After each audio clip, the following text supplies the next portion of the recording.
Welcome to another episode of the Jaywalking Podcast. I'm your host, is Jay. We will tell one story at a time while taking a step at a time. Today is a special episode, everybody. I have another guest with me, but before we get into introducing her, I would like to say, like, this episode I have in mind is all about having an open conversation about healing the human experience, but also the main topic today is education. Now, I'm a little well versed in the education department. However, my guest has so much knowledge when it comes to that. And I just wanted to introduce her. So I also work with her as well, like the last guest. She's a humble person. She's a lovely person. And she has a cute dog named Coco. So I just wanted to add Coco, give her a shout out. But welcome, Karina, to the Jaywalking Podcast. If you don't mind, introduce yourself. Yes, thank you. Jamal, or what do you want to go by? Jaywalking or Jay, or what should I address you as What on this? whatever feels comfortable for you. Okay, so Mr. Jamal, I'm just his colleague. Currently, my name is Karina Smith, and recently got my LCSW a few months ago in August. Well, about a year Woo! now, almost. So yeah, that's me. Ooh, hey, well, welcome again, and also congrats on the accomplishment because I know that's a huge thing. And as a social worker myself, I know I'm gonna strive for that and gain that eventually. But it's pretty Mhm, cool that you got your, license like not too long ago. Like, mhm. what was that process like? Just for those who are not familiar with it. Oh, so once you get your master's in social work, you have to have, I think in Florida, it's 2,000 hours of supervised hours, clinical hours. And then you have to sit for an exam. And then once you pass Mm, that and do all your hours, you then become a licensed clinical social worker. nice. Yeah, I'm waiting for that because I know I'm in my master's right now, so it'll definitely be an experience, and hopefully I can learn from you at some point. For sure. Um, Hell yeah.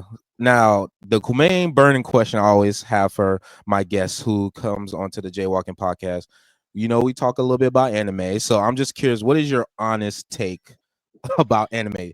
So anime, I definitely tried it out. I won't say I've never tried it. Okay. I just couldn't get into it. I can't remember which one I tried. It was like the most original one. Can you name like some of like the original ones? Like way back, like how far are we going back? Like, It was a male figure. I don't know why I'm blanking on it.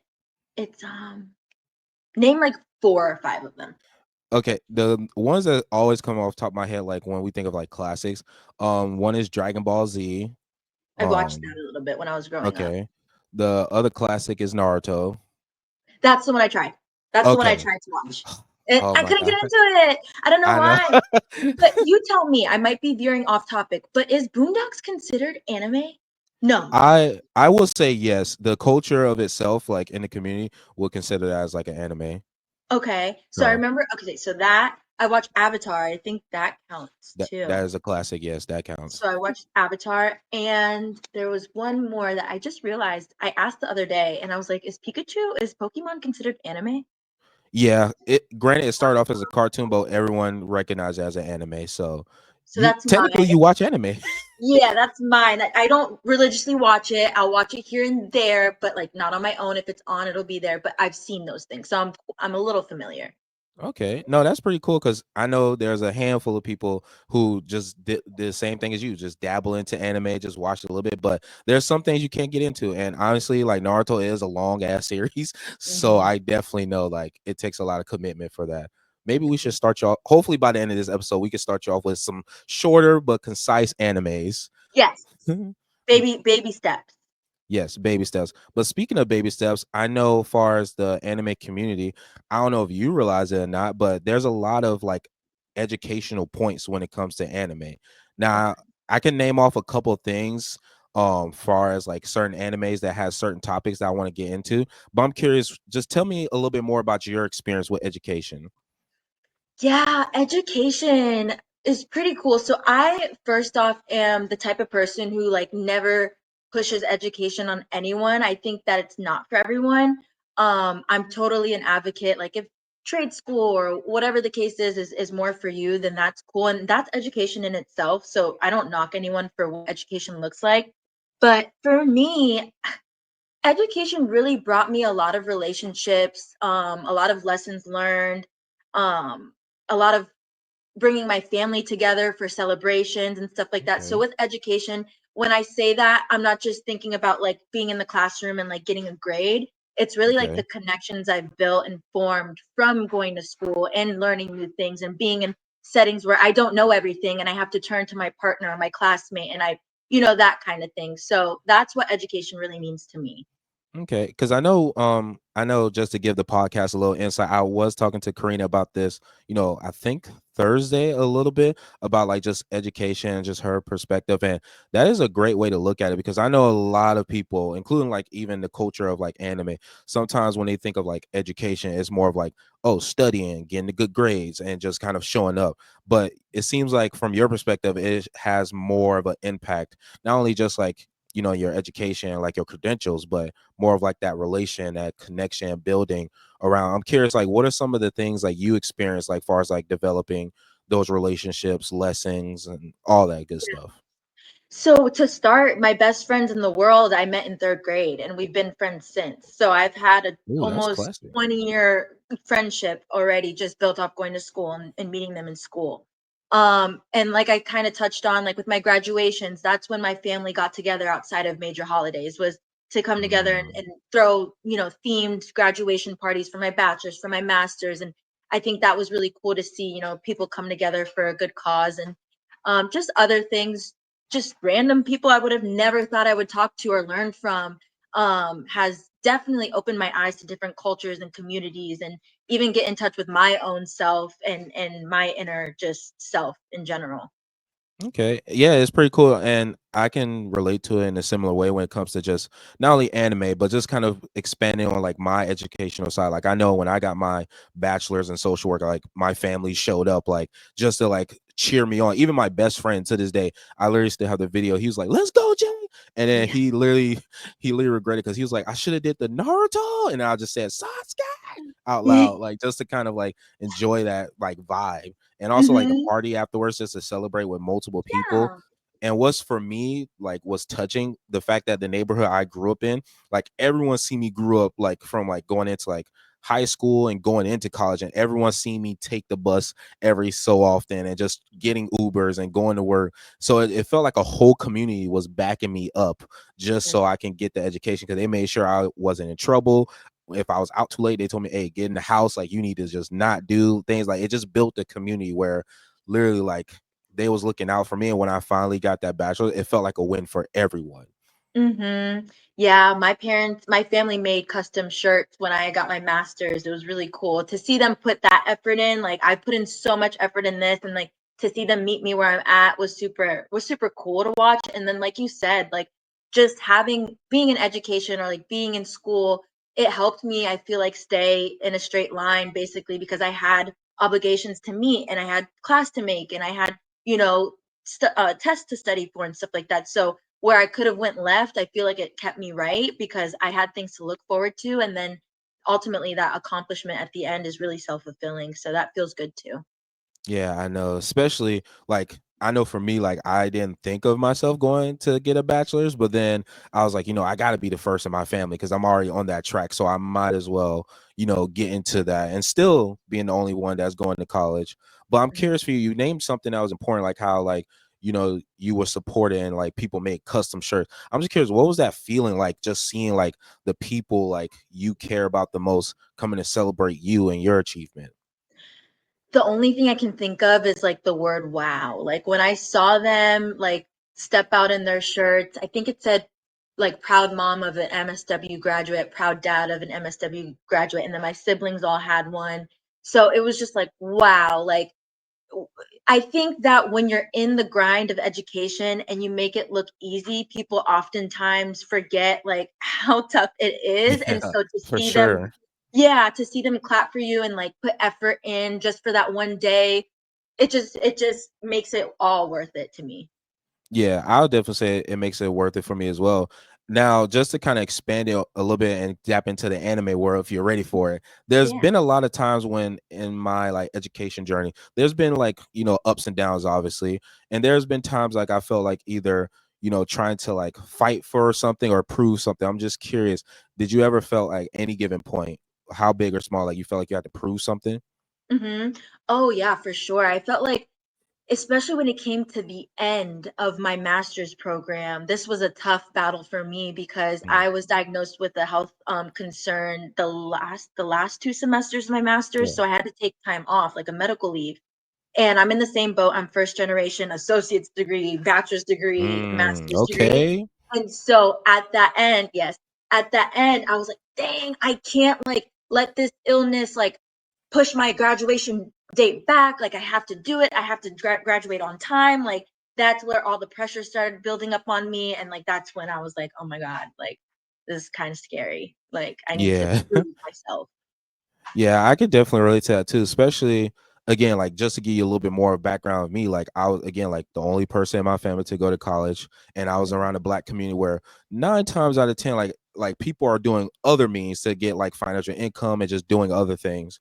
And I was just one of the people like, they'll notice me, but they're like, hey, he in school, like let's make sure. Not trying to sound like it's a cheesy movie, but it did felt like, oh, a community was behind me for that. And I remember there was one time I was just doubting myself of going to college. And I was like, there's no point in me going here. Like, I'm probably just going to do something else. Or like, I could make money now. Like, why I got to do this long term? But there was a lot of times people like told me, like, hey, bro, like, not a lot of people have an education. Like, some people stop at a high school diploma and that's it. And Yeah. I didn't felt the need to like limit myself, and I wanted to do more, especially with social work. What I discovered, like, it was so broad and just like it can help on so many levels. And I know for me, I wanted to incorporate social media with it. So I wasn't sure how, but I just knew I had to go of like, okay, if I take this route, one, I'm probably going to make more money than I'll usually do, have a steady income so I can like show like other people or other businesses when I am applying.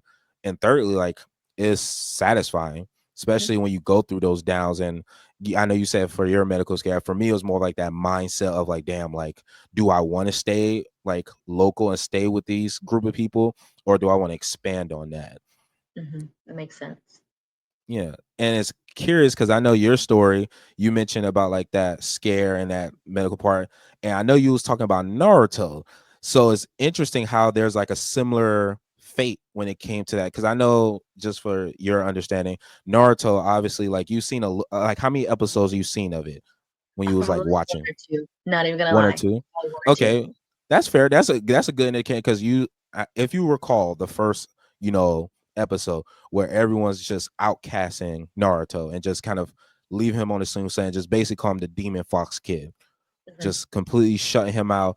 And I'm just wondering too, like, because he had to fight for acceptance and he had to fight for, just who he was as a person and felt misunderstood. So I know you mentioned about like having something to prove, but was any given point you felt like misunderstood, or again, you had to be accepted or fight for that acceptance? That's a great question. And I feel like I often still am misunderstood, or maybe the better word is like not wait, there's a word for it. It's not misunderstood. It's when someone basically thinks you don't know what you're talking about. There's a word for it though. I'm trying just to think of the word myself. It's gonna come to it's me. it's not clicking with me at all right It's gonna now. come. But anyways, I feel like some people think that I know less than I do, and Mm, that is what makes me feel unsettled is when people underestimate me. That's underestimate. Okay. being underestimated, and I don't know if that's what how do you say pronounce his name? Naruto. Naruto. So I don't know if that's what he was experiencing in that first episode, feeling misunderstood and feeling like not not important. But Yeah. I feel like I've experienced that in education for sure, where it's like someone's like, "Oh, do you need me to teach you this?" And it's like, "Do you know how much school I've been Mm, through? Like, I know yeah. this, you know?" So it's like I've been through that. I feel like also the self-discovery piece happened a lot with once I got to college, because I grew up in a predominantly white area as a Puerto Rican, Honduran, Jamaican female, Okay. and I didn't get in touch with my roots really until I got to college and was able to see different cultures and all that kind of stuff. I mean, my parents did a good job raising me around my family and stuff like that. But when people are like, "Do you know how to speak Spanish? Do you know how to speak patois?" All that stuff, and I have to say no, that was like a sense of doubt in myself. But once I got to college, I was accepted in different communities that looked like me and Yeah. didn't cast any judgment on me. And so I think that was a beautiful cycle with education. Yeah, and it's cool that you said education because in the world of Naruto, like their education system, not necessarily as a cutthroat like business, but it expands like wanted them to learn more. And I know for Naruto, he failed like 3 times of his exam, but he was supported by like his mentors and people who actually care for him, even though like everyone else was like going against him. So it's pretty cool how like even a tad bit of like that world and like how it builds, it shows a reflection of like in your story as well, of just like not being able to speak this language or the community that you're in is not, well integrated, as much. And then when you moved off and you went to college, like that's when you was immersed by those out around you that felt similar.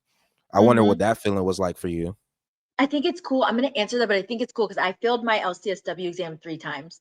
Well, I passed it on my third. Mm. So that sounds like a Are you really Naruto right now? but what was your follow-up question to that? No, I was just wondering like what was it like to shift from like the area of like not feeling like as integrated to like when you went off to college, like, oh, you've been accepted by those who are like-minded and look like you. Oh, it was humbling for sure. Not only humbling, but it there's not even a word for it. It just felt right. It felt complete. It felt like um I really my voice had more weight to it because I was able to learn and see and assess and view things from other perspectives that I've never really went through myself. And so while Mm. I've always had an open heart to all communities and populations, and I feel like I'm a personable person anyways, I feel like I could be put in any group of people and have a conversation without judgment. So I think walking in that light in college really helped me explore and expand just naturally. Okay. And it definitely helped me out too, especially again, like me and like-minded people or people who you wouldn't even think of, like, oh shit, you go to college? Like, oh, you doing this topic as well? It's pretty a cool experience just to know like there's other people that's similar minded as you and wanting to like either, chase their dreams or support, something like behind Mhm, them. It's pretty mhm, cool to see that. And it's interesting. I was like, oh, you fell 3 times, Naruto? Are you Naruto? Because he definitely experienced that. And it was just interesting. Like, again, like I'm trying to not spoil anything for you, but the first few episodes, you seeing like him like establishing like, okay, he's a misunderstood character, but he's gonna persevere and become the Hokage. mhm, For you, Hokage basically means like the top echelon of like the village, and you like control and help support everyone in the village. Think of it like the president, essentially. He's the mhm, president of the village, and that was his dream goal. That was his, you know, ideas that he wanted to like chase. So I'm mhm. curious for you, like, were there any goals or ideas in mind for you while you was on your education journey? Yeah, that's a great question as well. I mean, I feel like the goalpost moved constantly as I kept accomplishing different things because naturally I really love knowledge and to learn. And so I think that like once I got my bachelor's, I realized there's some more out there for me and I see more for myself. And that's when I considered my master's. And Mm, it keeps going like that. And I think it yeah. forever will for me. Okay. So I'm just curious, what is like the next goal for you? Like, what is the next dreams you're trying to chase? That's a great question. I'm in a moment in an era of I don't want to say feeling stuck, but feeling settled. And I don't think I've ever felt that before, Mm-hmm. where I have my license, which is the top kind of title you can have in my field. So I have my license. I just recently opened my private practice a few months ago. I have an apartment to myself and I live in an area that I like. And so I was thinking to myself the other day, what is next for me? And so I'm working that out. And I guess not more on an educational level, but more on a like financial level at this point. Okay. And so education, I don't want to say is behind me because I'm still open to getting all these trainings done and learning new things constantly. I Yeah. mean, I have to as part of the license, I have to get CEUs and stuff. But I think that's like more of like a natural feeling to me is to learn and to learn. Now it's to build and grow in other areas. Yeah, I'll definitely say too, you should do that. And whatever you venture into, this is just me speaking to you. Like, whatever you do, I already know you're gonna kill it. I know you're gonna do great in because you're already seen it for myself. Like, you're a great learner. You're able to like apply yourself. And even though you don't even know anything about anime, the fact that you're kind of relating to your experience and connecting with it shows like your adaptability in conversation and being personable, like you said. So I think you're gonna kill it because I know just to kind of bring it to like the episode, like I know for me, that's the same thing I was thinking about. Like I got my bachelor's, I'm like, okay, what's next? And I was like, okay, let me do my 7 long year, like promise to myself to get a car. I got that. And now I'm just at a place where, yeah, there's a lot of setbacks. However, what's next for me? And I said Mhm. the same thing, whether it's financially, going back to my master's, and even doing this whole podcasting thing. Like I was just trying out different things. Like, okay, what's next? Well, I just need to actually do something about it. Mhm. So I'm curious, you mentioned like you feel settled or kind of stuck. I wonder Mhm. what that feeling is like for you, just to like that creeps in your mind, like, oh, I'm settled, or I'm like not competent. What is it? What's the word I'm looking for? Complacent. Yeah. Um, with feeling settled and a bit complacent, I think I do get a bit anxious with it, and my mind starts to spin like, Mm. okay, like a few years ago, I had these goals in mind and these goals in mind, and now I'm at a place where it's like to reach XYZ goals, those are like big girl goals, and like I need help Mm. with that. And I don't necessarily, while I have the support from my family with love and respect and kind words, I don't necessarily have that financial support. Yeah, And so I think I definitely can I relate think to that. that's yeah. My family is lovely and they're super supportive there for me no matter what. But when it comes to the finances, I don't really have that much assistance. And so I think that's where I start to spin out a bit, where it's like I have more goals, but I'm shutting myself down because I feel like the next steps are way too big for me to accomplish on my own. And I think that's where I'm in a weird spot right now, to be transparent. Yeah, I can definitely relate to that too, because like I didn't tell many people this, but I literally had to move in back with my people because financially I was doing well for myself and for my partner, but as soon as like things got out of control and like I was the only income, like something has to give. So Yeah. I can definitely relate to like, hey, like the financial support is not matching the goals that I want in mind. But I Mm-hmm. always tell myself and just kind of bring it to anime because I be, thinking about these things all the time. There's a lot of times in anime, like the main character has to go through like something or like Hmm. wanting to reach a goal, and there's an impossibility. But like you mentioned, like support, whether it's like emotionally, but I know you're talking more of the financial piece. It Hmm. kind of ties into like, again, this is an anime I'm not too familiar with. I know, shocker, but One Piece is literally all about like building like a world or a family outside of your actual family, and kind Hmm. of going through the world and finding like loyalty and like with the things you're aligned with or people you're around, but also a sense of identity. Because that was a theme that I've been noticing, like as you were talking, like this sense of identity of like wanting to be this, but then a lot of things is holding you back from chasing those dreams. So I'm Hmm. curious for you, like if you don't mind me asking, what are like the mental barriers for you that's kind of holding you back from your dreams besides financial reasons? That's a great one. That's a deep one too. Um, I think I feel pulled apart in a lot of places in life too. Like I feel I have younger siblings who are 11 and 13. So I act as if like not like the mom, but I'm at all their plays, all their school events kind of Yeah, thing. So like I feel obligated to be part of their life growing up, so I feel pulled in that direction, and then if my parents need help in certain areas, and I know we're, leaving finances out of it, but financially or whatnot, watching the kids, I feel pulled in that area. And then, yeah, my older sister's going through some things just, on her own. And so I feel pulled in so many different areas. And I feel like sometimes that's what makes me feel complacent and yeah. spread thin. Yeah, I could definitely relate to that as someone, again, like first generation, the older sibling. You get pulled with your brother's stuff, you got pulled with your mom's stuff, and then the generational thing, like if you don't help mom out, then something's wrong with you. Like then you pulled in friends' directions professionally, where you talk to coworkers, and you have all these things while you're like, trying to be who you are and trying to chase your own dreams. And I know it can be difficult, and a lot of anime characters, whether you realize it or not, or if you get into it, deal with that push and pull. Like I could think off the top of my head, like character named Aaron. Not our work person, but Aaron Yeager from Attack on Titan. He literally is pulled in so many directions. He's pulled in the world of like wanting to support his friends, but also the world being prejudiced against him, and he's pulled with the beliefs of like, oh, his people are bad and should be killed off.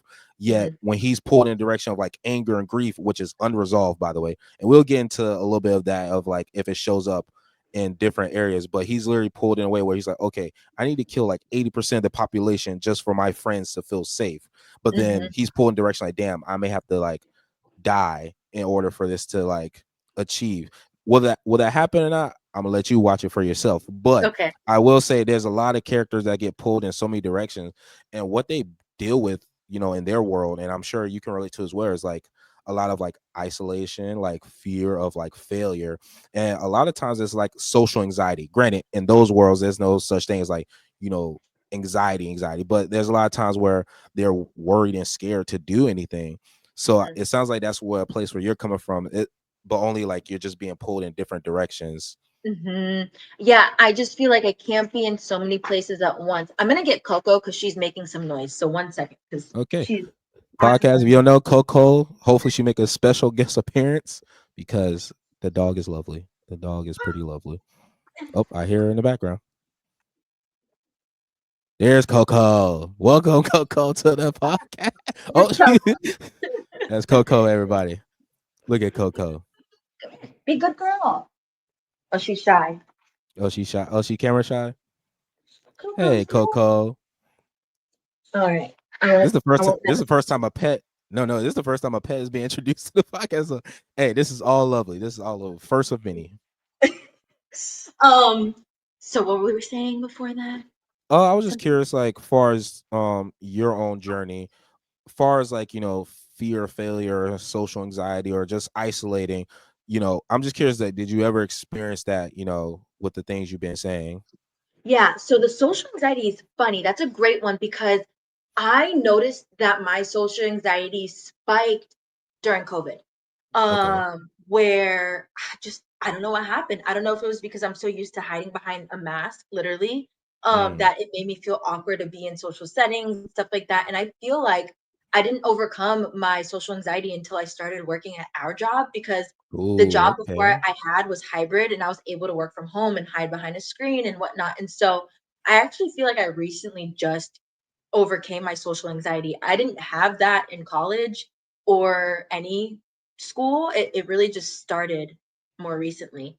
But as far as feeling, fear of failing and stuff like that, I, I don't want to sound, and I know this is going to come off that way, but I don't want to sound too conceited or cocky or anything like that. I just feel like I've always had a faith based mindset and I've learned a lot about manifestation and all that kind of stuff. And so I feel I'm at a point in life where I feel like I'll always get what I want in a sense. And if Mm. I don't, I feel like I will learn from it and I'll keep going to a point where I'm supposed to be. Like I'll be where I'm supposed to be from that. Yeah, I could You know? definitely relate to that too. And I don't try to sound cocky either because I know for me, like the social anxiety always been there since like high school. But what kind of helped me, I guess, like elevate that was like, again, it may sound like cheesy, but like the workplace we're at now, but a little bit of like, like social gatherings and like conventions. Cause I know the convention I'm going to for the sixth time in a row this year, like it helped me develop like a lot of like confidence because you see a bunch of different people of like whether it's in the education field or in the mental health field or someone who works in the business. Everyone's coming together in this one building just to be free essentially and be like who they are. So it really helped me to socialize because everyone is like-minded. And the way I look at it now is like we all bleed blood, we all use the bathroom. I can't say exactly what I want to say, but we all basically human, and it just helped me like calm down that anxiety, but also not to put anyone on a pedestal, whether they have like their, in your words, like the LCSW, or like someone who like knows more than me. Like I just try to look at like everyone's equal, and we learn, from a starting place at some point. We all was beginners, so Right. at least that's how I try to like look at it. As far as like fear of failure, that only spiked up when I had like a lot of support and be like, okay, these people are believing in me. Like, and I'm Mhm. like, fuck, I don't want to like let people down. Like if I either dropped out or like failed a class, but I turn those failures or like losses into like, lessons. And in the great words, Juice WRLD, 2 L's make a W. So 2 L's make a W. So that means Mhm. you're gonna earn it or get it at some point. It's just not right then and there. Mhm. Just so I could definitely relate to that. And Yeah. it's interesting that we can relate a lot in this conversation so far. Mhm. I agree. Yeah. So I'm curious for you now to go back to education. I'm curious, have you ever taught anyone, like far as like, you know, students or like clients? Like, have you ever like felt like, you taught or like educate people? I'm just Yeah, curious. so I tutor people for their LCSW exam on the side. So on evenings around 7 p.m., I have a few clients who we do study sessions and I help them Okay. pass their licensure. And I've been doing that for the past 2 years now. And it's just so cool. It's so rewarding to give back. It costs me nothing to give tools and tips and advice, and for them to get a license that can shoot them up tens of thousands of dollars and also get them, into an area of expertise that they've worked hard for, that it's the most fulfilling thing ever. So that's I do teach people on the side. Okay, I love that because it was interesting. I noticed that and I was like, oh, I may have to use this a little bit later. But I was like, this is pretty cool that you're giving back and using like your knowledge and the passion you have for education. I wonder, that satisfying feeling, um does it also come from a place of being able to connect and be able to like have these temporary relationships with these people, or like, healthy relationships that builds on, later on? I'm curious, like, does that ever happen, that satisfying feeling? Yeah. So I've had some clients. I literally have a client who I've seen for about a year now. And so we've built that relationship where I'm her cheerleader. And, it's tough because I see people struggle with this exam, and that's a whole nother topic of conversation. But Mm, yeah, I'm able to form I see myself in some of these people, and yeah. it's cool to like give back in that sense, but also once they accomplish it, that level of fulfillment is like there's nothing I'm so proud of my clients when they pass. I'm like, I Hell post it, yeah. please let me know like what helped, what didn't help. And so yeah, it's really cool to watch. Yeah, that's pretty cool. And you should be proud because you're, again, using what you're passionate about and the reasons and, goals that you achieve for yourself, being able to like give it on to like someone else. That's pretty cool. But I'm Mhm, curious to tie it back to what we've been talking about. And again, you don't have to name names or anything like that or any specific thing. I just want to like make that clear. Has there mhm. been a moment or a situation where you saw like one of your clients feeling like they have to prove something or to be accepted? Yeah. So because how do I want to put this? Feel something to be accepted. Or feel like they have to prove something because you say you saw yourself in them. Like, Yeah, I think it goes it this is a loaded one. I think it goes back generationally, like we know like we mm, with like first generation kind of thing. A yeah, lot of my clients that I serve are people of color and people yeah, who English isn't their first language. And that's what I meant by like this is loaded, because the LCSW exam is created by white males, majority, kind of thing. mm, And yeah, so a lot of people that look like me and you struggle with this exam. And while some people pass it on their first try, a lot of people who look like me and you take 5, 6, 7 times, and it costs a yeah, lot of money. And so a lot of my clients want to pass this not only to prove themselves or to others that they can and that they're competent, but also once you get this exam, this licensure, financially, it opens a lot of doors up, and that helps a lot of people who look like me and you. So it's like yeah, a lot of pressure on themselves to get this license to end up being able to sustain life in general with this yeah. social work degree. And I can imagine too, like even just how you like are speaking in a way of like, for them and just relating it to us. I can imagine for them and even yourself, like the anxiety that comes with it and potentially fear of failure. of like, oh shit, like if they don't pass, then it's like, okay, what can I do differently? Or if they do Yeah. pass, like, oh snap, what I can add to like, do these things. But that's all put a lot of pressure on yourself to be like, okay, hopefully the next person can understand it this way. So I'm curious, has that ever came up for you? Like those like same fears or anxiety?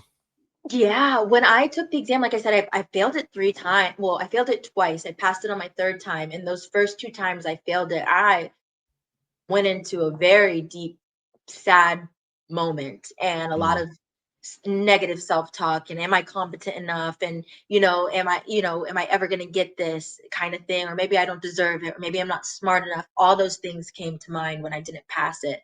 But eventually, when I did, I was like, okay, cool, now let me use this to help others reach that milestone too. yeah. And it was funny, like how you present. It kind of reminds me of a character I don't name all the time, but his name is Deku. His hero name is Deku, but his name is Itadori.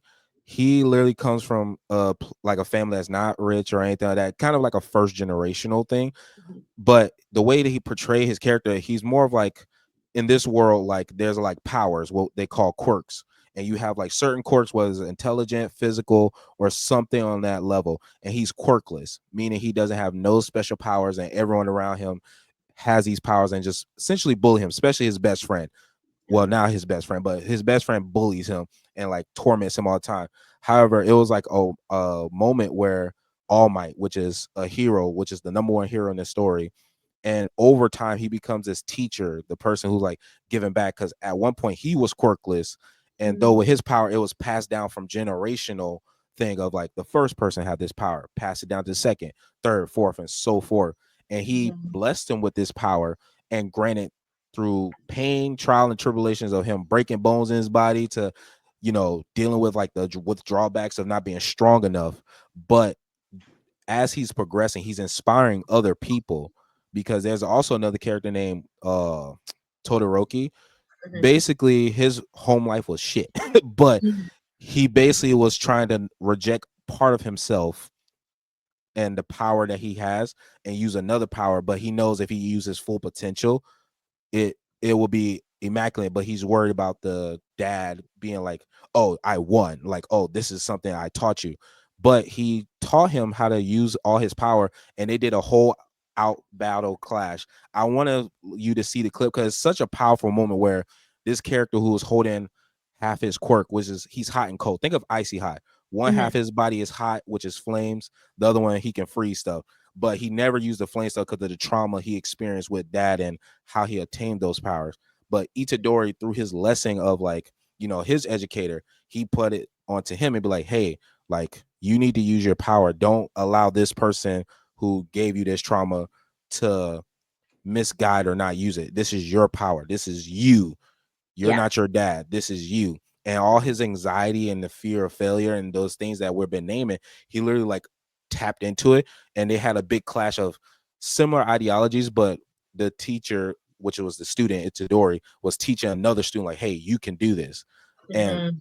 granted, the reason why I did this long with the thing, because in anime, just how like you described with the students, like it plays out so many times in like that mentor relationship, Yeah. like the mentor taking on like a lot of anxiety and fear of like, I want to teach this person their way, the right way. But there's also like, okay, damn, like they have their own fears and that could be blocking. It's just a pretty cool tie into like how education kind of coincides with the anime world, like how I'm like relating to it.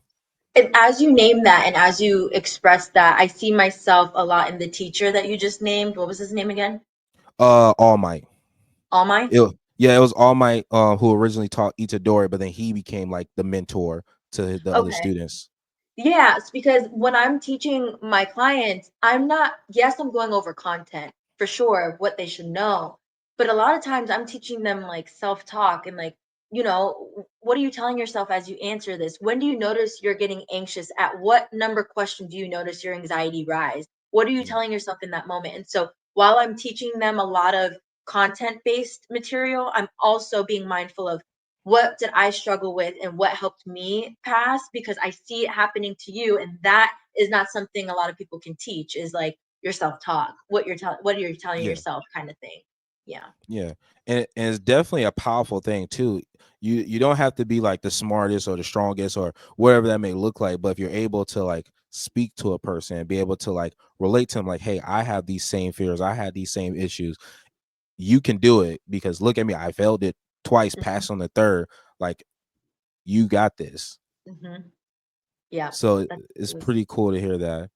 thank you. And yeah, no, that's pretty exciting because I know, like I said, I'm not too big into the education, but again, like the passion you have for it is literally what this podcast is about. Like, I know I'm passionate about anime and connected, with my relationships and my like, ideas and goals. But it seems like with education, it's kind of similar with you. Like, it helped you connect, it helped you like with different relationships, and it probably helped you personally too in your own growth, which is Oh yeah. always a cool thing to see.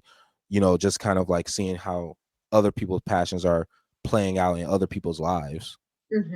I think that with education, you're either trying to maintain your greatness or strive for more. I don't feel like you ever go to education to backtrack. That never aligns. I Yeah. feel like there's only going up with it. And so with the I'll be so honest, I hate science, I hate math, like I hate those kind of things. But thinking about it, I've learned so much from the people sitting in the seat next to me or the professor that I never thought I would connect to or whatnot. So it's more of a, like, connection, relational thing when I think Yeah. about it.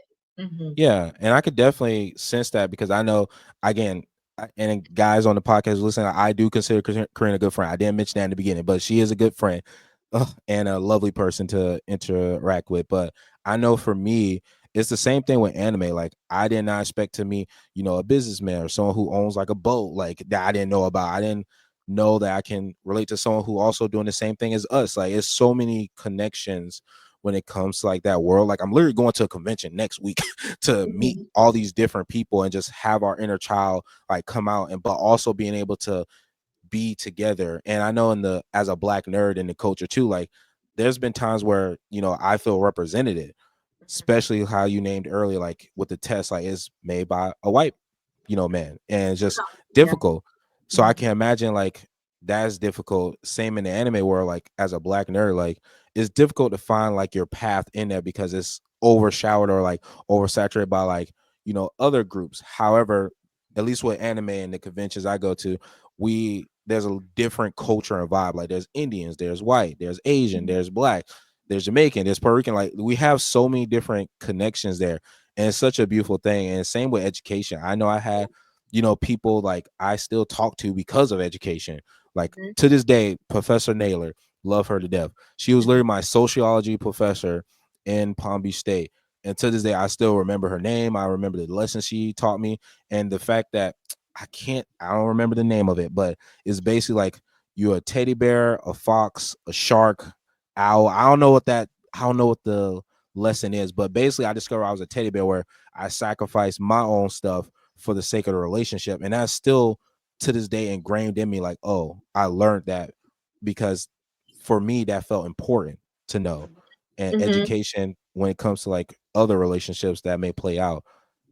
Yeah. Yeah, I mean, it's funny you name your sociology class. That's the class that stood out to me, and it's probably why we're both social workers because that Yeah. class is really cool. But it's like what you just did. Like you named a memory, a person, a professor that had an impact on you and helped you learn more about yourself. Like that was education, right? And so I think that's the beautiful part of it is that I mean, even like in high school, I remember as we mentioned, I first generation everything. I didn't know you had to apply to college. I thought you just showed Yeah. up and like, you just go. And I had this one lady who just really sat with me every lunch hour, every day, helping me apply for school, for essays, for scholarships. And she took the time to just pour into me. And that helped me get a full ride scholarship to school. I didn't pay for my bachelor's. If that never happened, I don't think I'd be in this seat right now. I don't. Yeah. So that happened at school. And so that's I think where I felt my need to like really take it serious, really give back and really just pay attention to who's of service in this whole in education in general because there's a lot of Yeah. people of service in Yeah, I could definitely relate to that. I know I named, one earlier, but the one in high school for me was Miss Wanda. Miss Wa- Miss Wanda, she every time I went to the after school like meeting for the Johnson Scholarship Program, that's what I was in. Mhm. Literally, like she would pour into her knowledge, but also tell me, hey, stay out of trouble. And I Yeah. wasn't like a troubled kid or anything, but I always found myself in like drama or like some situation where I'm like third party in it. And she always looked out for me. It was like, hey, like don't get involved in this. Don't even touch that. And then she'll like pour all her knowledge into me of like, hey, this is where the route you go. Like, I see you doing this. Like, Mhm. let's continue the work. And even another, I can't think of her name, but I always have a picture. Literally, I took a picture with her, and she was a great like mentor, like Mhm. for like the subdivision, because it was like Wanda and it was like her. And then Mhm. she was pouring her knowledge to me too by like, hey, this is how you apply, like this is how you do it, this is how you do your resume, this is how you finesse something. Like, it was just a cool experience to like see, like, and to this day I still have that picture in my phone, like Mhm. just to kind of see, or the video where my whole classroom, like in that sociology class for Professor Nate, literally donated me like 200 and something dollars because they knew I was like going back and forth to on the bus and stuff. It's still a pretty cool moment to like see like, oh, like through education I have like these core memories. So Yeah. I'm curious for you, Mhm.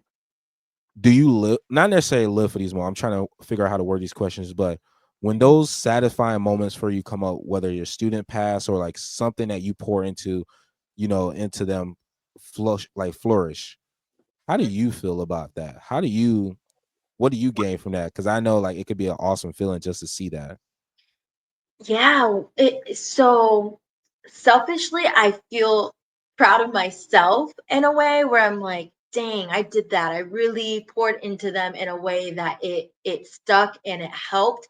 But also simultaneously, I feel proud of them. And I'm like, they listened, they applied, they did what they had to do and they did it. Like that, it's a two-way road where it's like proud and just like accomplished. And so that's cool to see. Yeah. It's funny you mention that because there's an anime hopefully I want you to watch, and Right. I recommend. It's not too long. It's only 2 seasons. It's Okay. called Assassination Classroom. Okay. The reason why I'm doing this because the teacher literally, like, and again, like it will explain in the show, but basically the whole point of the show is the teacher is a alien like creature. Mhm.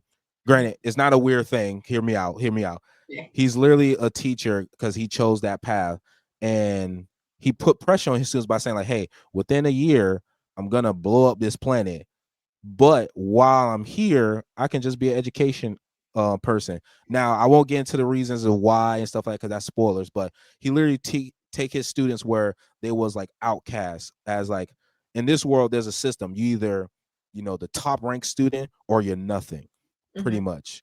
Mhm. And for them, they always been like the low class of like education. Like they can't even get like proper AC, in their classroom because they look at them as a failure.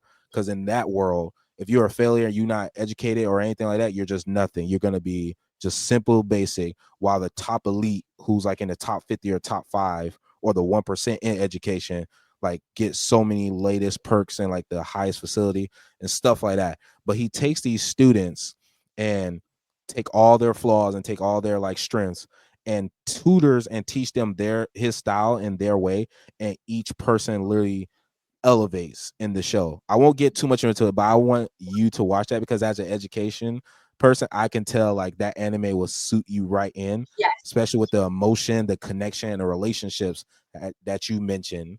Yes. But you Send it kind to of me. I give me wanna that. watch it. Yeah, Yes, I it's all wanna Crunchyroll. okay. Yeah, So no, I mean, speaking of it, and even just you naming some teachers like previously that not too long ago when we were chatting, it's just cool because I'm sure everybody who's been through school can name one teacher, right? Can name one yes. teacher either they hated or that really harnessed them and like get poured into them. Like for me, it was Miss Kessler. Mr. Kirk was a counselor at FAU. I had Mr. Mm, Nobley was my kindergarten and third grade teacher, which helped me get through some anxieties and some bullying and stuff like that and all that kind of stuff. Like it's just so cool. I think that education doesn't stop in the classroom either. I think that education is literally just like from the moment you wake up to the moment you go to sleep. And I think that's the beautiful part that a lot of people miss. yeah. Even in this podcast, like literally we relate on so like I was surprised that we relate to on so many different things talking about education, but it didn't just stay on that. We talked about different relationships, people that we remember, how we can relate in so many ways. So I know for me personally, I got more out of, the conversation through education, just more into that, and also knowing you more, because Mhm. I didn't expect, to hear like, similar things that, I experienced, you experience, and Mhm. like similar ideas and goals in mind, but just obviously reworded differently, which is pretty cool actually to now know and understand from you. Yeah. So what I'm hearing is we learned something from this podcast, which is education. So we Yeah. did Yeah, it. pretty much. Hey, and like I told you, like we take the passions and we just gonna keep on growing and learning. Amen. Now I'm curious because there was another anime that not necessarily I want you to watch, but the concept I wanted to see if you ever experienced or seen, your own clients or people. So there's a one called Mob Psycho 100, and the whole premise of this main character. And again, I'm not too well versed in this anime myself, but he basically suppresses his emotions to stay in control of his immense power. But if he doesn't, suppress himself, then granted he becomes powerful, but it's kind of like like he lets all his emotions out and he's at full force and be able to help and support people. So I'm curious for you, whether it's for yourself or what you witness, have you ever experienced like suppressing your own emotions, like whether it's from burnout or like other things that may come up? That's a tough one. I feel like I'm a very verbal and vocal person when something's not feeling comfortable for me. So in the education realm, I don't necessarily feel like I've suppressed really much of anything. If anything, I'm a question asker. And so I'll go research or seek or ask Mm, questions if I'm ever feeling off. So I think yeah. that limits me from suppressing myself. Okay. Because I know for me, I suppressed a lot, at Mhm. least growing up, like emotionally, because I always presented myself not necessarily like the whole like standard that people have like for males nowadays of like, oh, you can't have emotions. But for me, it was more of like if I did express my emotions, I may worry about like, this relationship or my own thoughts and feelings may be a hindrance to someone dim their own light. So I Mhm. can definitely relate to like suppressing that emotional side of things. But now I just try to speak a little bit more up Mhm. far as like other people, because like I always tell people, English is not my first language. Hood is. Shout out to the person, who said that. So so I always say that because everyone has a different flavor, everyone has a different voice, and we shouldn't have to suppress ourselves, Yeah. far as like And not everyone learns the same way. That's my biggest thing too. Like me, I have testing anxiety up the wazoo. Like I needed instead of 4 hours for my exam, I took 6 because I, testing anxiety is real for me. And yeah, yeah, it's just like the way you learn. I'm a visual audio learner, tactile learner. Are you that's super important. I think we often forget that too with people and we become less patient with yeah. our clients or who we're tutoring or who we're working with in education. And so yeah, that's super important to produce that feeling. Yeah, and I'm curious for you, like I know you already kind of named it, but how is it important for you to like implement that not only just for like your students or clients, but even for your personal, life of like being patient with yourself? Mhm. Ooh, being patient and graceful with myself is tough. I put a lot of pressure on Ooh, myself. Yeah, okay. I'm often told by my support system to give myself more grace. And so that's something Mm, I'm working on constantly is just to be patient with myself. I feel like I'm more patient with others than I am with myself. and why you think that is? I think that I'm more patient with others than myself out of fear of losing connections, probably. Mm, yeah, I could definitely relate to that, and I'm sure I can name off plenty of anime characters that can relate to that, especially, you know, the couple ones that came to my mind was literally like Yuji Itadori from Jujutsu Kaisen. Granted, he does give himself some grace, but he gives everyone else some grace because in that world it's a whole different topic and realm, but they basically turn their negative energy into like a sense of strength and power. And he wants to give everybody in that world a proper death, meaning want them to live the fullest extent of their life, and instead of like being killed off by like either monsters or like things that can be abruptly like disruptive, he wants them to at least go out peacefully. So I Mhm. can imagine for you like giving grace, to other people is allowing like those relationships to flourish. However, there's a part of you that's also seeming to suppress or sacrifice, your own stuff. Yeah, that makes sense. I agree. I won't get into it. I'm not working today, so I just wanted to just point We're that getting out. there. We're getting there. Oh, But we yeah. can, well, I don't know if we can touch on that because I don't want to do that to you, especially on the podcast, because this is your first time just speaking with us. Mhm. Um, but I'm curious, just what do you make of that? Like, again, like another character from an anime is somehow you're like really connected to. I think it's awesome. I do relate to that. I do think that there's some truth to me suppressing myself for the sake of others flourishing. I think that's definitely, you named it. And it's not anything I'm ashamed of. So I'm cool with us talking about it on the podcast because I think that a lot of us do that who are in the helping position or in a Yeah. healer kind of field of work. I think what you named was super important too. You named something about like energies and stuff like that. So I think another whole topic of conversation that I'm really like in touch with is just like being mindful of the energies that we're giving and receiving. Yeah. Especially, in our field, like, other people can pick up on that. Even our Mhm. closest relationships can pick up on like, when we're not feeling well or like, hey, like I noticed like you haven't like posted anything like maybe a couple days. Like, is there everything okay? Or they can sense like you're pissed off and like, all right, let me just kind of give them some distance. Mhm. Yeah. So, but I'm curious for you, like just someone who hasn't seen anime, and we can still talk about, the thing that you say you're open to share. What's it like to just hear that there's so many connections, at least so far, that you have with like these anime characters? I think it's beautiful. Honestly, when I've watched anime or like really any cartoon, it's cool to always walk away from something with a lesson. And here I go, like tying it back to Yeah. learning and education. But I think it's beautiful when things have a lesson and empower others who can relate and empower others who are probably struggling. I know that I've seen our boys and bringing it to like our job, like, get connected to anime. And like, I'm walking into the living room and they're all watching anime. And I'm like, how do you guys get into this? Like, oh my gosh. But just hearing like how much storyline and how much empowerment comes from these certain episodes, I think it's a beautiful thing. And I think that's something that isn't really talked about enough. Yeah. At least in the world that doesn't really partake in anime, maybe in the anime community, that's what is discussed a lot. But to people who Yeah. are not part of that community, I would have never known that there's such powerful messages that help people who are relating to it. I wouldn't have known that. So thanks for enlightening that in me and educating me in that. Yeah, for sure. And the reason why I'm so passionate about anime too, because it's just how you name it. Like, it's so many powerful lessons into it. Like, one of my favorite characters in Naruto, I don't care what nobody say, his name is Itachi. Granted, with the life that he experienced and what he had to do, he always like had these mind like sets of like, oh, I can learn from. For instance, he mentioned how one person's reality is another person's illusion. Like, I didn't even know what the hell that meant, but basically how it was described, it was mainly like what you're living in can be someone else like illusion or someone that they wish they would have versus Yes. your reality. Like, it could be how it is, but to you it's just your reality, but to someone else that could be someone's dream.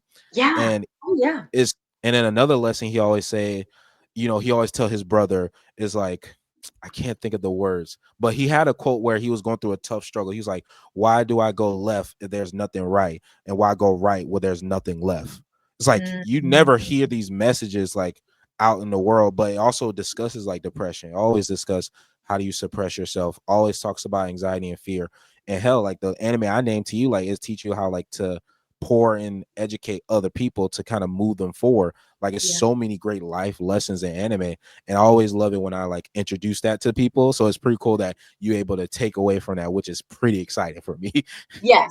Yes, I'm an open book. I love to learn, if I haven't said that before. So, Yes. I mean, after we get off this call, I definitely want you to send me some links. I'll give it a try again. Maybe Naruto wasn't my cup of tea, but Yeah. let's see. I'm open. Yeah, I definitely always tater to the non-anime viewers to like something like, so education, instantly Assassination Classroom comes up for me. So low key, I am gonna check and you'd be like, hey, what do you think about that episode? And what do you think Yeah. about these episodes? Because I believe you will get so immersed in that world. And granted, it's also short, it's only 2 seasons. with like 25-ish episodes, not too long. So Yeah. it'll be pretty cool experience to hear an education, person who's very passionate about it, to see how it plays out in the show. So I'll Mhm. definitely send you some links to that. But before, not necessarily wrapping things up, but before we get into it, I'm just curious for you. I know you touched upon it earlier about like, sacrificing your own self, Mhm. for the sake of flourishing with others. Does that ever play out like, in your current reality or your own life to this day? Um, sacrificing myself in the name of like for others to flourish. Yes. Mm, eh, yeah. I mean, but the sacrifice is like it's tough because when you sacrifice something, I feel like oftentimes there's a negative connotation, like, oh, I'm giving this up, kind of, Yeah. to help you out. But for me, it's like a natural thing. Right now, I feel like I'm giving back a lot to my family and what they're navigating, and so I help out where I can.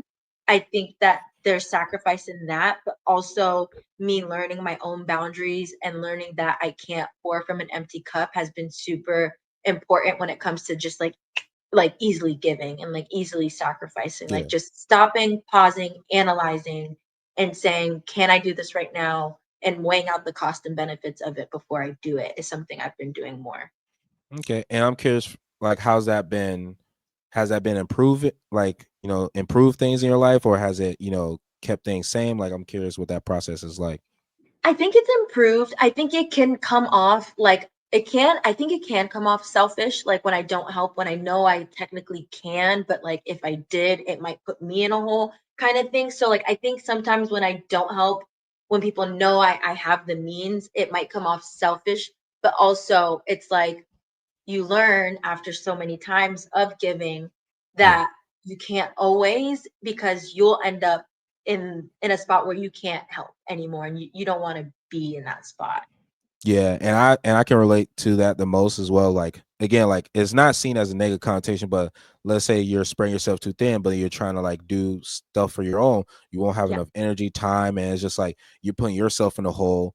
And then when you finally become like selfish, just air Mhm. quotes, all of a sudden like you're seen as like, the bad person or just the outcast. So I'm curious for you, because I know I have plenty of stories of that, but have you ever experienced where, you were like selfish and wanted to preserve yourself, and to others, whether it's the relationships, they seen as like, oh, like, what the fuck, Karina? Like, Mhm. I think so. I think like whenever I think I how do I want to put this? I feel that I am well the word underestimated. I feel like I'm underestimated and I also feel like hmm, how do I want to put this, Jamal? I don't know, you tell me. Like I feel like I work very hard. I know I don't feel like that. I work very hard. And with Mm, that, I like to take care of myself and buy myself nice things sometimes and do things for myself. yeah, And I of course. feel like if you do that and there's people who maybe okay, there's people who are struggling that you love and know and they see, oh, Karina just bought herself this. I fear that they look at it and are like, that's selfish. She knows I could use help here, but she went and bought herself this necklace that cost this much money. And I find myself shaming myself for that sometimes, but also it's like I have to give myself some sort of like acknowledgement and what that looks like for me is tailored to me. If it's buying a nice piece of jewelry, I deserve that because I worked hard for it. And so I think what I'm working on is not shaming myself for giving myself credit and for all the hard work I'm doing, while also picking and choosing when I do give and when I do support and when I do help because I need it too, Yeah. and that's okay. Yeah, no, I could definitely like that. I found that important for myself too, because I know I used to be able to, like, back then I was giving out either money or support to people, and now I'm in a place where, yeah, I'm struggling. I'm able to support other people, but I need to also look out for myself too. And if I want to treat myself to, like, again, this convention I'm going to, or just like wanting to do other things like around, like, my struggle. Because here's the thing, I've learned this, like, you still gotta at least enjoy your paycheck, you still gotta at least enjoy your time, regardless that's happening, whether it's like the bills struggle. Like, I always find myself, because if you don't find any time to, like, treat yourself, like, you're just basically gonna feel that burnout of, like, you working, you treating other people right, you helping other people, and then that's it. Like, there's no room for you. And I think that's where that selfishness, that feeling comes from, and that like, um, I think that's where it comes from, because when you are so used to being of support and being helpful and just being there, I feel like when you do pour into yourself, there's a sense of like selfishness, but also like, to be transparent, I have a financial advisor. I don't pay him a lot. He's like a family friend, but he sits down and he helps me with my finances. And he always says, like, yeah, you need to save and you need to pay off your debt, but you also need to like go to a concert. Like, you need to Yeah, like go, like have fun. And yeah, and so I'm walking that balance now too. yeah. Because then what's the point of, like, doing all that hard work or pouring to other people, you can't even treat yourself. Yeah. So, because I could definitely to even now, like right now, like, even though I shouldn't, but I'm telling myself, like, damn, like, everyone around me has this device, so maybe I should go back to the iPhone. Like, like those small things that, granted, I shouldn't be doing, but it's like, also I need to, show myself, like, hey, I've earned this, or I'm able to, like, do this sort of Yeah, thing. I So agree. yeah, and that definitely comes with shame too, especially again, like, I don't know the layout of your family, but being the first person born, like, you always held to this high, responsibility of, like, being able to take care of other people. But when you start taking care of yourself, or saying no to things, like, everyone else starts to come after you. So I'm Hmm. curious for you, like, has there been a point where when that shame felt so overwhelming for you, of, like, treating yourself? Hmm. So I will say my family does a great job of not asking for anything. I have to ask Mm, them if they yeah, need it. And I feel so that. I think they respect me and how I handle myself. Um, I think what I'm speaking on is probably even my own inner dialogue of fears of, I think I'm stirring up fears of what other people are thinking of me when I take care of Mhm. myself. Because I do feel like my support system claps for me. Um, I think it's the people who don't know me who I Yeah. think that of me maybe. So what I'm hearing, and again, like, I know I'm speaking from a place of my own experience, but it's the same dynamic. Like, people support and respect that, but it sounds like, again, like you said, the inner dialogue. So I wonder where this shame is coming from. If it's someone's not telling you, Yeah. these things, is it coming from, like, a place of yourself? I think it's maybe societal. I don't think it's Mm, self. I think it's societal norms. I think that I'm a very strong, independent Black woman with finances that help sustain me. And I feel like while that's a great thing, I feel like it's shitted on a lot. Can I curse on here? oh, go ahead, Okay. girl. You can curse all the I fuck you think want. okay, yes. Okay, so I think it's shitted on. I think that with that comes a lot of jealousy or underestimation. And that's what Mhm. drives me and fuels me, is that underestimating piece. And yeah, I think it's a society thing. I don't think it's like an internal thing or familial thing or a support system thing. I think it's an outsider thing.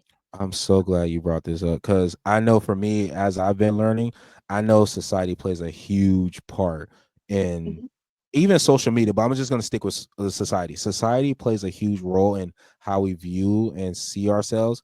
Like, mhm, and I'm gonna just be transparent. We're in a world now, whether it's through education, anime, or the culture we're in now, where a lot of, I'm trying not to directly call people out, but it's basically like we're touching a line where, whether jobs or activities or things, like, that is not morally or ethical, like, ah, basically what I'm saying, like, the line of work or things that's happening around us, where it's not, like, necessarily morally or ethically, like, right in a lot of people's eyes, but it mhm. gets passed through because everyone's either normalized by it or desensitized to everything. But then Mhm. when you're actually showing, like, hard work and doing what you need to do and Yes. showing off these things, it just shows a completely different side of society. It's like, Yeah. wow, like, what the fuck? Like, Oh, yeah. I'll say it for you. I could be an OnlyFans girl and make thousands and millions of money and have tons of like promotional items sent to my front door to like promote on social media. yeah. But instead, I chose to go to school, get my master's, have an LCSW, and now like struggling in certain areas, and people look at, Yeah. so it's like, oh, I could have went this route and like had this kind of recognition and praise and even backlash too, good and bad Yeah. attention, or I could have done the right thing, went to school, got my license, and now like I am looked at as too good for everybody or whatever the Yeah. case is. So And it's it could bring off like don't interact with her because she may think she's better than people, and it brings like these she's false gonna try to be a narratives. therapist. She's gonna try to therapize you. Like I Yeah. find that happens right now. What I'm struggling with is like this. Sorry, family members, but they do this to me sometimes, where it's like, I didn't ask for therapy right now, and I'm like, Yeah. oh, I'm not even doing it. Wait till Yeah. you see what I do in therapy. So it's like I feel like, and I'll go back to being like a independent, strong Black woman. It's like, not that I don't feel enough. I don't feel recognized as if I were some girl on Instagram half naked with my legs open. Yeah, I could definitely relate to that. Now, coming from my perspective, it's mainly like again using social media, education, the culture and stuff. Like if you're not like jacked with a six pack or just like look great and just either be light skinned or if you are dark skinned, you tall or anything like that, you're not going to get recognized or seen. Or Mhm, for instance, like when I went to Android and just kind of like contemplating just doing things different, like you just seen you know just differently, like, oh, why you do this or why you're you know holding yourself this way, because I went to the same route, went to school, got education stuff, and granted I could have went to other adventures, and this is going to be like a whole huge thing, but I know back when I was struggling a lot, I used sex as like a way to do it. I could have done so many different things to earn money or mhm, probably be on like the orange and black page, but I chose not to do that or fall into that addictive patterns because I want to see something different. But I'm always looked at as like either the gentle giant or someone who can't speak well or someone who cannot interpret and intellectualize their own thoughts and feelings. And at one point I was called ugly and all this other stuff. Like I met so many different backlash with that. And how I'm presenting now, like either you switched up or like you're mhm, just showing like a different side of you that we're not familiar with, or when I protect my peace and not reach out to many people, which there's my own shame of like if I reach out to someone, there's a sense of like, oh, I may ruin this relationship, so let me not reach out. But I still try my best to like reach out and connect with people. But when you don't do that and you protect your peace, all of a sudden, like you're like the bad guy, you're just things. So I can definitely relate to that. And I'm glad you name it too, because even knowing people in that world, because like I tell you, Karina, from 2018 to 2021, 22, I was a different person. But okay. I can relate to people who are in that, Yeah. industry. And granted, there's one person I know now that's a social worker, but they don't have that, correlation of bringing that type of world together with their personal life and stuff. Yeah. So on Actually, one I know hand, someone who was in that field as well and is a social worker now. So that's funny. yeah. So it's interesting again, like one half of the society it's like it's being seen for like the things that you typically wouldn't normalize back then, but now it is, to now Mhm, like again being underestimated and not be seen. And anime goes through that topic. Well, I know plenty of characters, even the main characters, like just feel undermined or just not appreciated or not recognized. And I'm sure in my educational journey, like I was also like undermined and estimated, but for me there's a shame in that, so I play into it. And you see that, and I'm gonna pull back the curtain, So I'm gonna tell you this right now, whether it's work or just something like in a setting I'm not familiar with, always play the dumb character. I'm not mhm, gonna lie to you. mhm. However, I know I'm intelligent, I know I'm smart, and I'm able to slow down my speech and actually interact with so many different people like this podcast. But I do that because it gets away from the shame. Like, oh, instead of doubting myself or question myself, I'm like, oh, I'm playing to this character that plays dumb. So of Mhm, course I'm going to be estimated. But when people actually see I'm doing good, and I'm sure people at work and my personal life seen it, like I do fucking pretty good work. Like mhm, I mhm. do so many great things. So I imagine for you that feeling underestimated or just not being seen or reflect. I wonder if that's like also drives you to Yeah. be who you are right Uh-huh. now as we speak, but there's still a lot of shame that could come up with that. Yeah.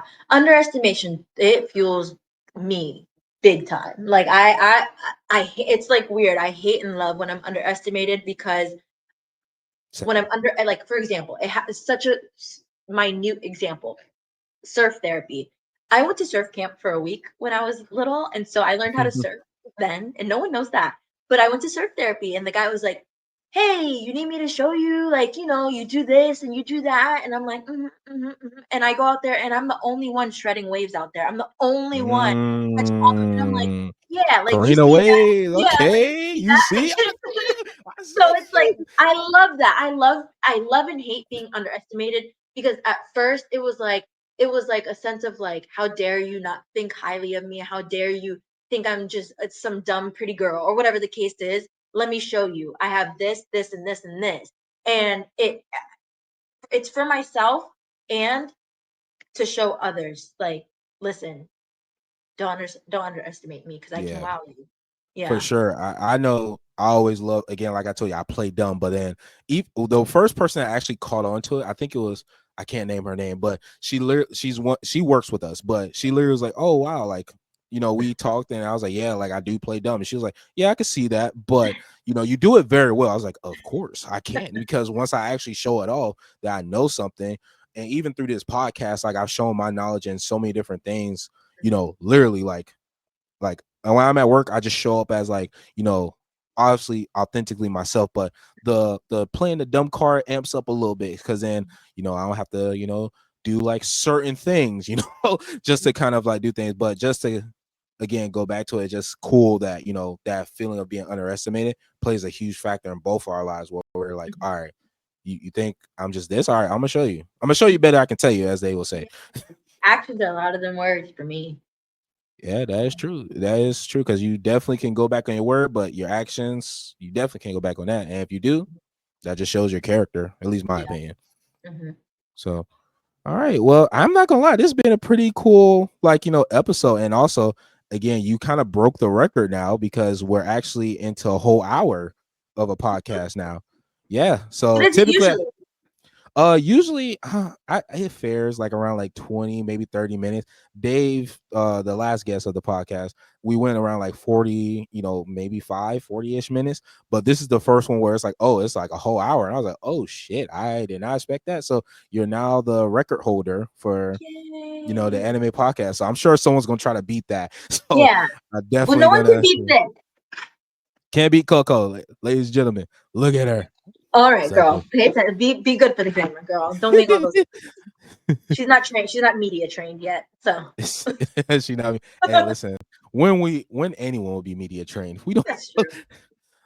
This is great. Well, I'm glad that you took the time for the podcast, guys. I know we were supposed to do this podcast last week, but things happen in our lives, and everyone has their own lives to do. But Karina joined us today, and I'm super appreciative that you did. And secondly, I know so much more about you now that it genuinely, made me feel a little bit closer to you. So I definitely appreciate your time, and I appreciate that you shared a bit and I shared a bit. So it's Mhm. just a pretty cool experience. I just want Yeah, to say that for everything you. you just said, likewise, I totally feel the same exact way. I wasn't knowing what to expect when I walked onto here, but the fact that we're going even over an hour just speaks volumes as to like how cool and how, moving our conversation was. So I appreciate you, and I hope that whoever's listening, that this touches them in a certain way that helps them, move forward in wherever they are. And if they're feeling stuck, it helps them kind of get out of that. Yeah, and just for the listeners too, those who are seeing this on YouTube, whether video or just audio, I just want to say too, like whether it's education, anime, or just something you're passionate about, I will say like again, just using anime, it's not all about like fight scenes and power ups.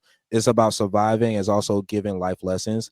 Education is all about giving life lessons and making connections and being able to recognize yourself and other people and giving it back to others. So if you didn't take anything away from this message, just know that whatever you're passionate about, like you can build connections from and talk to people you would even expect and what they're going on in their lives or whatever that may look like. Just know like you can make connections and being able to be supportive of others.